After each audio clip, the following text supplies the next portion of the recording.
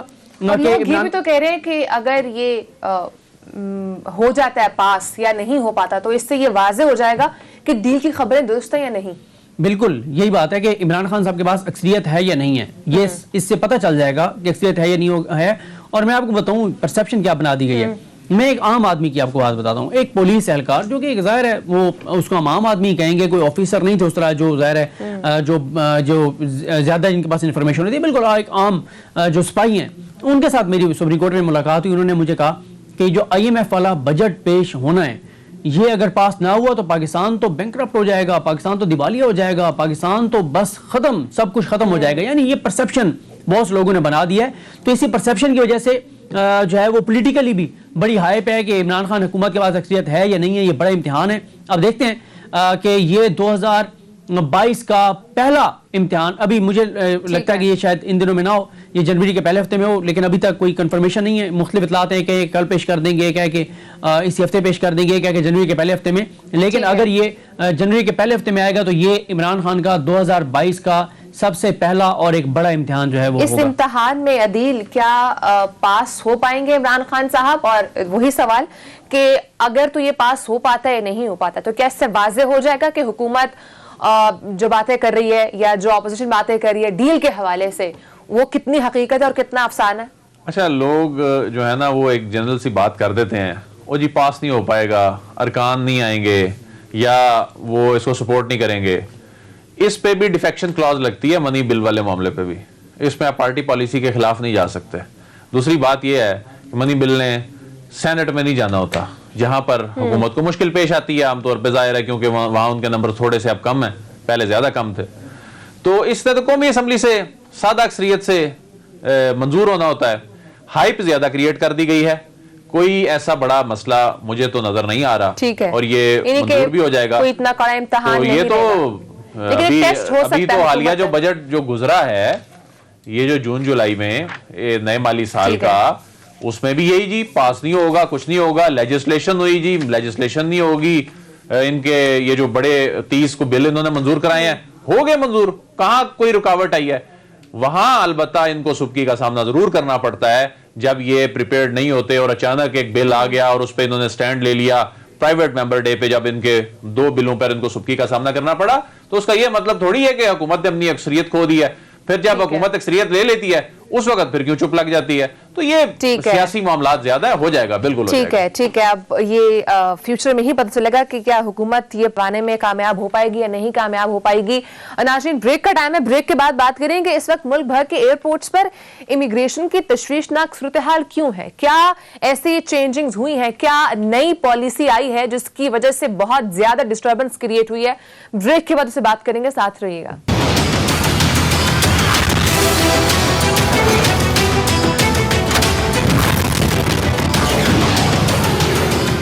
Welcome back. ناظرین, اس وقت ملک بھر کے ایئرپورٹس ہیں, اس میں جو امیگریشن کی پالیسی ہے اس حوالے سے تشویشناک صورتحال سامنے آ رہی ہے. اور FIA کی جو نئی پالیسی آئی ہے ریگارڈنگ امیگریشن, اس نے اس وقت جو انٹرنیشنل سٹینڈرڈز ہیں ان کو بالکل رد کر دیا ہے. اور اس حوالے سے ایک ایکسکلوزیو سٹوری آپ سے پروگرام میں شیئر کر رہے ہیں. عدیل, کیا ایسا نئی پالیسی آئی ہے جس کی وجہ سے ہم یہ دیکھ رہے ہیں کہ جو امیگریشن ہے اس کی وجہ سے کہا جا رہا ہے کہ ہیومن ٹریفکنگ ہونے کا بہت زیادہ خدشہ ہے. تو ایسی کیا خطرناک پالیسی لائی گئی ہے, کیا چینجز آئی ہیں اس میں؟ ایک نئی روٹیشن پالیسی FIA کی امیگریشن میں متعارف کروائی گئی ہے.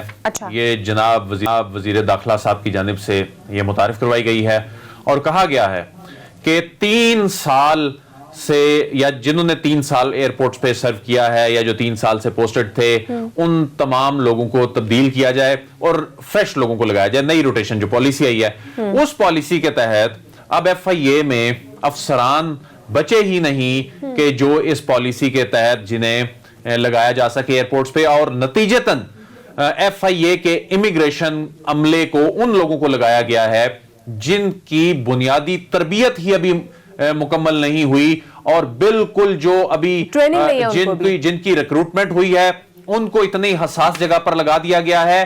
اور ان کے جو انچارج صاحبان ہیں جو انسپیکٹر لیول کے ہوتے ہیں ان کو بھی جو کوئی ڈیپوٹیشن سے آیا ہے, کوئی سندھ پولیس سے ڈیپوٹیشن پہ آیا ہے, کوئی پنجاب پولیس سے ڈیپوٹیشن پہ آیا ہے, ڈیپوٹیشن پر آتے ہی یعنی ایک پولیس کے ایک افسر کو بغیر تربیت کے ہی ان کا انچارج بنا کر وہاں بٹھا دیا گیا ہے. اور اس وقت کی صورتحال یہ ہے, میں خاص طور پہ اسلام آباد ایئرپورٹ کی بات کرتا ہوں, یوں تو یہ تمام ایئرپورٹس پر یہی صورتحال ہے کہ ایف آئی اے کا عملہ اس وقت ایئرپورٹس کے اوپر بنیادی جو دستاویزات ہیں ان کی شناخت کرنے میں ہی ان کو مسئلہ آ رہا ہے. یعنی یہ خود آنکھوں دیکھا حال ایسا ہے, اس کے 2-3 ایویڈنس ہمارے پاس ایسے آئے ہیں کہ ایف آئی اے کا عملہ بیرون ملک جانے والے افراد کے حوالے سے اور بیرون ملک سے آنے والے افراد کے حوالے سے پاکستان اوریجن کارڈ اور نائکاپ میں تمیز نہیں کر پاتا کہ نائکاپ کس مقصد کے لیے ہے اور پاکستان اوریجن کارڈ کس مقصد کے لیے ہے. یہ تو بیرون ملک جانے والے اور اندرون ملک آنے والے جو پاکستانی ہیں یا غیر ملکی ہیں ان کو تو مشکلات کا سامنا کرنا پڑ ہی رہا ہے, خاص طور پہ ہمارے جو سمندر پار پاکستانی ہیں جن کے پاس ڈوئل نیشنلٹی ہیں ان کو سب سے زیادہ اس میں مسئلے کا سامنا کرنا پڑ رہا ہے, اور ان کو کئی مرتبہ غیر ضروری طور پر کاؤنٹرز پر آدھا گھنٹا جو ہے وہ کھڑا کر دیا جاتا ہے, کیونکہ انہیں کسی کو نائکاپ کا نہیں پتا, کسی کو یہ نہیں پتا پاکستان اوریجن کارڈ کا, اور وہ غیر ضروری جو چیزوں کو وہ اس لیے چیک کرنا پڑتا ہے, ان کا تجربہ ہی نہیں ہے, ان کو بنیادی تربیت ہی نہیں ہے. لیکن اس میں جو خطرناک بات یہ ہے کہ اتنی حساس پوسٹنگز پہ ان لوگوں کو بٹھایا جانا جو بالکل فریش ہیں, جن کو نہ امیگریشن کی تربیت دی گئی ہے, یہ بہت بڑا ہیومن ٹریفکنگ کے لیے بہت بڑا تھریٹ بنتا نظر آ رہا ہے. جی بالکل, اور خدا نہ خواستہ مس یوز ہو سکتی ہے, یہ مس یوز ہونا خدا نہ خواستہ پاکستان کو نقصان پہنچا سکتا ہے. پاکستان ایک وقت میں واچ لسٹ میں چلا گیا تھا, ایک عالمی واچ لسٹ ہوتی ہے اس کے حوالے سے بھی, اور اس کو کھوسا صاحب جو تھے اس دور میں ان کے وہ ڈی جی تھے ایف آئی اے کے, انہوں نے بڑی ایفرٹس کر کے اس کو نکلوایا تھا. ابھی یہ چیزیں زیادہ رپورٹ اگر ہو گئی کہ یہاں سے لوگ زیادہ کوئی خدا نہ خواستہ باہر چلے گئے ہیں غیر قانونی طور پر, تجربہ کار لوگوں کو عدیل لگا دیا, تو آپ کو نہیں لگتا اس سے بہت سارے مسئلے کھڑے ہو جائیں گے؟ جنہوں نے باہر سے آنے ان کے لیے مسئلہ ہو جائے گا. اگر میں بات کروں انٹرنیشنل سٹینڈرڈز کی, ان میں بہت زیادہ رکاوٹ آئے گی. لوگ انٹرنیشنل کمیونٹی سے تو آپ پہ سوالات اٹھائے گی. یہ سوالات اٹھنا شروع ہو گئے ہیں. بہت بڑی تعداد میں لوگوں کی شکایات ایئرپورٹ پہ امیگریشن کاؤنٹرز پہ آ رہی ہیں. انہیں غیر ضروری طور پر اس لیے وہاں پر خوار کیا جاتا ہے اور پریشان کیا جاتا ہے, اور اس کی ریزن یہ ہے کہ وہاں بیٹھے ہوئے عملے کو بہت سے ڈاکومنٹس کو انالیسس کرنے کا علم نہیں ہے. یہاں ایک اور بڑی امپورٹنٹ بات بتا دوں کہ جب یہ ایف آئی اے میں ان پوسٹ کے لیے تربیت دی جاتی ہے تو سفارت خانوں کا عملہ, ایمبیسیز کا عملہ آ کر ان کو تربیت بھی دیتا ہے کہ یہ ہمارے سیکورٹی ڈاکومنٹس ہیں, یہ ہمارے جو سفری دستاویزات ہیں, ان کو آپ نے اس طرح سے چیک کرنا ہے. ان کو تو پاکستان کے بنیادی ڈاکومنٹس جو ہیں وہ چیک نہیں کرنے آ رہے. یہ ہمارے وزیر داخلہ صاحب کو, جناب شیخ رشید صاحب کو نوٹس لینا چاہیے, ہمارے جو ایف آئی اے کے ڈی جی ہیں ان کو نوٹس لینا چاہیے. یہ بہت بڑا خدا نہ خواستہ کرائسس بن سکتا ہے, سیکیورٹی خدشے میں آ سکتی ہے, ہیومن ٹریفکنگ ہو سکتی ہے, بہت سارے ایشوز ہیں جو کھڑے ہو سکتے ہیں اگر یہ نئی پالیسی کنٹینیو رہی تو. ناظرین ٹائم ختم ہو چکا ہے, انشاءاللہ آپ سے کل ملاقات ہوگی. اپنا خیال رکھیے گا, اللہ حافظ.